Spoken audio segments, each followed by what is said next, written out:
Welcome to మన local news. Bhainsa మండలం చుచుందు గ్రామంలో రేపు సప్తాహ కార్యక్రమం ముగియనుంది. గత వారం రోజుల నుంచి అఖండ హరినామ సప్తాహ కార్యక్రమం సిద్ధేశ్వరుని ఆలయంలో కొనసాగుతుంది. గ్రామస్తులంతా కలిసికట్టుగా ఈ కార్యక్రమాన్ని ప్రతి ఏటా కూడా ఘనంగా నిర్వహిస్తారు. ఉదయం వేళ శివలింగానికి ప్రత్యేక పూజలు నిర్వహించి కాకడ హారతితో పూజా కార్యక్రమాన్ని ప్రారంభిస్తారు. ప్రతిరోజు మధ్యాహ్నం ప్రవచనాలు, భజన కార్యక్రమం నిర్వహిస్తారు. రాత్రి వేళలో మహారాజులచే కీర్తన కార్యక్రమాన్ని నిర్వహిస్తున్నారు. ఈ కీర్తన కార్యక్రమాలు వినటానికి చుట్టుపక్కల గ్రామాల నుంచి భక్తులు తరలివస్తున్నారు.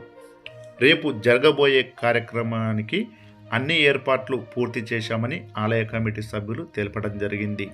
రేపు జరగబోయే కార్యక్రమానికి ఉమ్మడి ఆదిలాబాద్, నిజామాబాద్ జిల్లాలతో పాటు మహారాష్ట్ర నుంచి అత్యధికంగా భక్తులు ఈ కార్యక్రమానికి తరలివస్తారని తెలపడం జరిగింది.